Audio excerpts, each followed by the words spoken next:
Hi students, आप लोग कैसे हैं। मैं आप लोगों के लिए आज कंटिन्यूअस टेंस लेकर आया हूं और इसमें आपको प्रेजेंट, पास्ट और फ्यूचर तीनों एक ही वीडियो में मिलेंगे। इस एक वीडियो को देखने के बाद आपको कंटिन्यूअस के यूज में कोई भी गलती नहीं होने वाली है। पहले मैं आपको कंटिन्यूअस टेंस को स्टार्ट करने से पहले मैं आप लोगों से रिक्वेस्ट करता हूं, अगर आप मेरे नए व्यूअर हैं तो मेरे चैनल को सब्सक्राइब करिए, पुराने हैं तो लाइक और शेयर करना मत भूलिएगा। देखिए, हम प्रेजेंट, पास्ट और फ्यूचर तीनों का कंटिन्यूअस जब हम पढ़ते हैं तो सबसे पहले हमें इसकी आइडेंटिफिकेशन आनी चाहिए कि इसकी पहचान क्या होगी। कंटिन्यूअस चाहे प्रेजेंट हो, चाहे पास्ट हो, चाहे फ्यूचर, सबके लास्ट में रहा, रही, रहे आना चाहिए। अब प्रेजेंट की पहचान है कि इसमें हाय आएगा, हो आएगा, हूँ आएगा, पास्ट में था, थी, थे आता है, फ्यूचर में गागी, के आता है। ये तो टेंस की पहचान। लेकिन कंटिन्यूअस में प्रेजेंट है, रहा है, रही है, रहे हैं, रहे हो, रहा हूँ। पास्ट में रहा था, रही थी, रहे थे, और फ्यूचर में रहा होगा, रही होगी, हुआ होगा, किया होगा, कुछ इस तरह से आता है। और सबसे सिमिलर बात क्या होती है कि इसमें कार्य हमेशा लगातार चलता रहता है। कंटिन्यूअस का अर्थ ही होता है जहाँ पर कार्य लगातार चले, निरंतर चले, कंटिन्यूअस चले। वह जब कार्य लगातार चलता है तो वही कंटिन्यूअस होता है। अब इसको जानने के बाद हमें ये जानना चाहिए कि तीनों की हेल्पिंग वर्ब क्या होती है। तो प्रेजेंट की हेल्पिंग वर्ब है आपकी इज, एम, आर।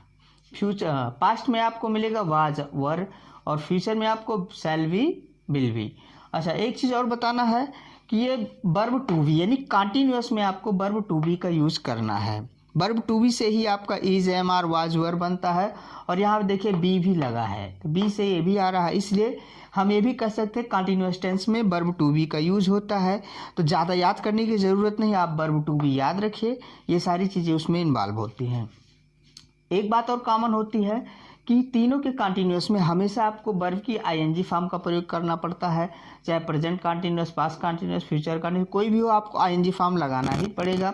अब एग्जांपल हम देखते हैं, वह बैठा है। अच्छा, इसको शुरू करने से पहले हमें देखना चाहिए कि चाहे जिस टेंस का हम ट्रांसलेशन करें, जब भी हमें ट्रांसलेशन करना हो तो आपको याद रखना है टेंस हमारा, ट्रांसलेशन हमारा सब्जेक्ट वर्ब का खेल है। आप सब्जेक्ट और वर्ब को समझ जाइए, टेंस हमारा अपने आप फॉलो हो जाता है।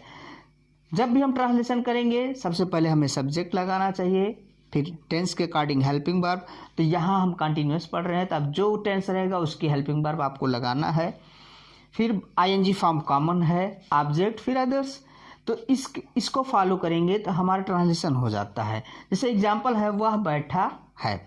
अब यहाँ पर देखिए थोड़ा सा देखने में टफ सा लग रहा है, वह बैठा है, जबकि आपकी पहचान बता रही है रहा है, रही है, रहे हैं। यहाँ पर नहीं आ रहा है। आपको जरा सा भी यहाँ पर विचलित नहीं होना है। मैंने कहा कार्य लगातार होता है, तो यहाँ देखिए वह बैठा है, लगातार ही बैठा है। तो ऐसे भी वाक्य आएंगे जहाँ पर आपको यह पहचान नहीं दिखाई देगी लेकिन कार्य लगातार होता रहेगा, इसलिए वो कंटिन्यूअस में ही जाता है। वह बैठा है तो सब्जेक्ट हमारा देखिए वह बैठा है, तो ही हमारा सब्जेक्ट हो गया, बैठा है। अब यहाँ देखिए सब्जेक्ट के बाद क्या लगाना है, हेल्पिंग वर्ब। अब प्रेजेंट में है तो इज, एम, आर, तो ही के साथ क्या लगेगा, इस। बैठना का होता है सिट। अब हम आईएनजी लगाएंगे तो हो जाएगा सिटिंग। ये बात आपको थोड़ा सा और लग रहा होगा, डबल टी हो गया है।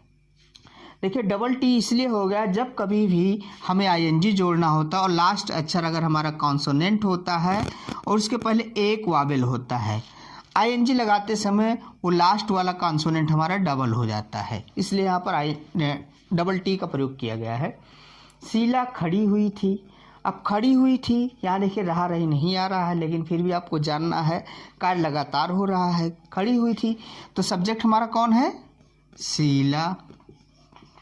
अब देखिए हेल्पिंग वर्ब पर आते हैं, पास्ट कंटिन्यूअस की वाज और वर, तो शीला के साथ क्या लगना चाहिए, वाज।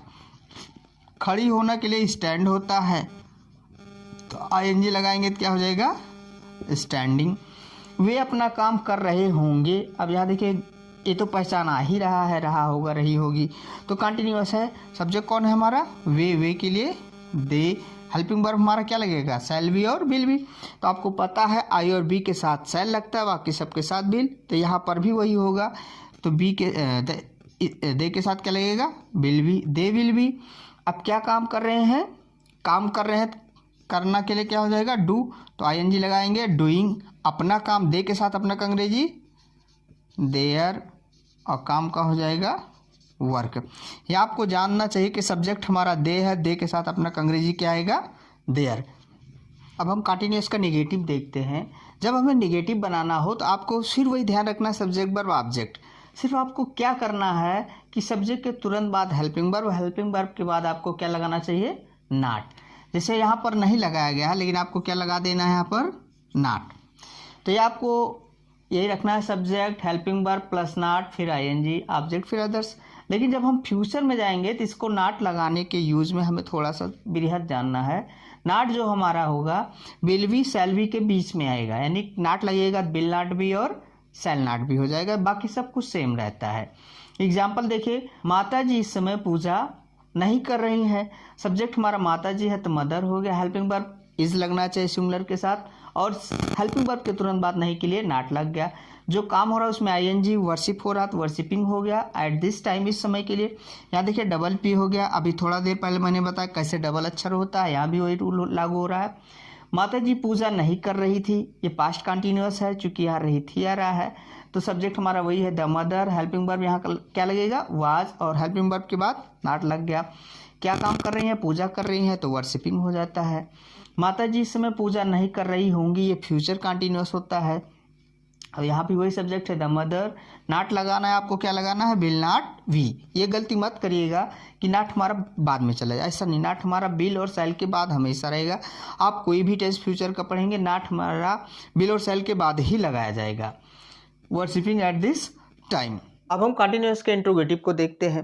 देखिए इंट्रोगेटिव की बात करते हैं तो आपको पता होने से इंट्रोगेटिव दो प्रकार का होता है। पहला आपका क्या से शुरू होता है, दूसरा हमारा प्रश्नवाचक शब्द वाक्य के बीच में आता है। जो क्या से शुरू होता है उसे हम यस नो टाइप कह सकते हैं, और प्रश्नवाचक शब्द जब बीच में आए तो उसे हम WS टाइप कहते हैं। देखिए जब इसे हम ट्रांसलेट करेंगे, क्या से अगर वाक्य शुरू हो रहा है तो आपको क्या के लिए व्हाट बिल्कुल नहीं लगाना है। आपको क्या स्टार्ट में ही दिखाई दे व्हाट नहीं लगाना है। जो टेंस रहेगा उसकी हेल्पिंग वर्ब स्टार्ट में लगाएंगे, दो काम करेगा, ये टेंस को भी फॉलो करेगा, साथ साथ क्या की अंग्रेजी भी बन जाएगी। फिर टेंस के अकॉर्डिंग जो भी हमारा सब्जेक्ट बनेगा सब्जेक्ट लगाएंगे।